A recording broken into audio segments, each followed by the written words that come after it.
Ever watched a beautiful old Hindi film, got all emotional, and then someone tells you, the director was banned from Doordarshan for reasons?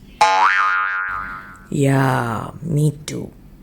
Welcome to the Fabulist Couch Potato, the podcast where we admire the Rangoli without necessarily inviting the auntie who made it. Today's philosophical cup of chai.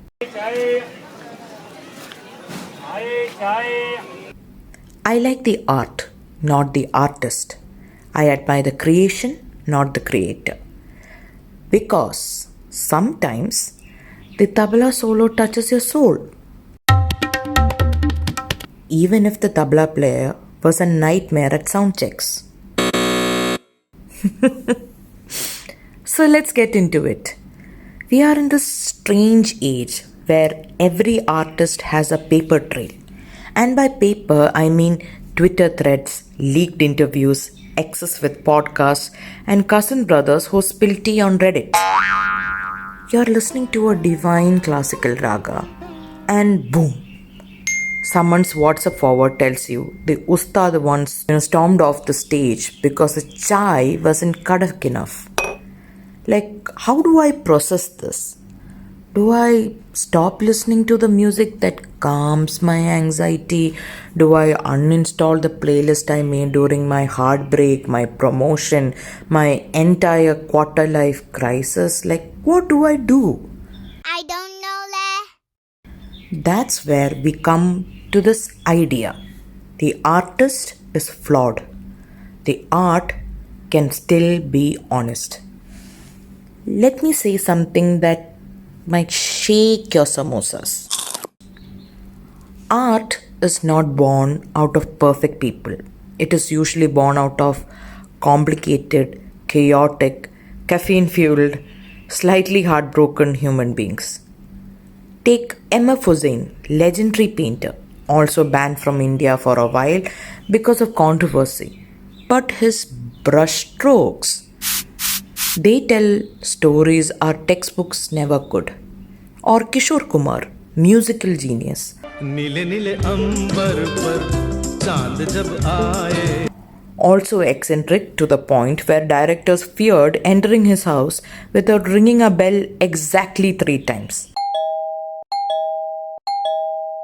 One wrong ring and you're singing your way home.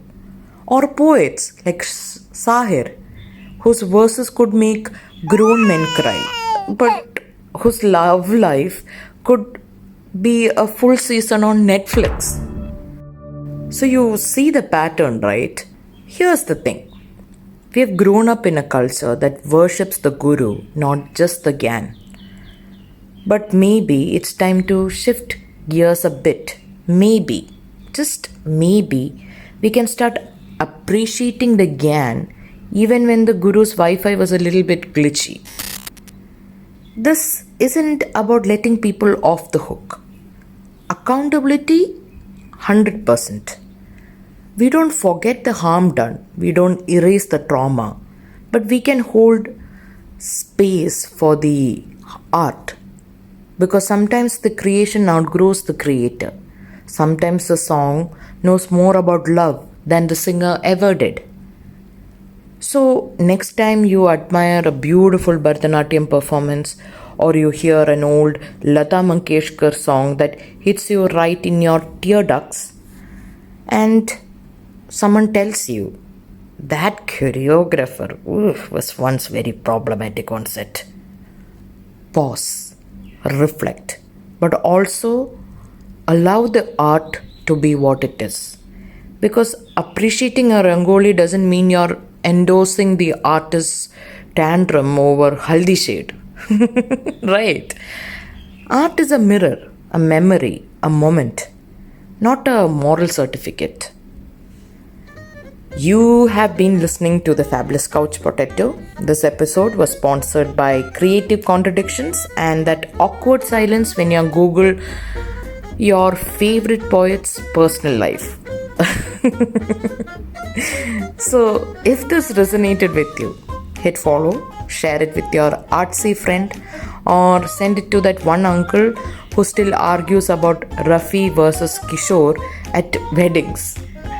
Until next time, yeah, love the art, audit the artist, and carry both with grace. Namaste.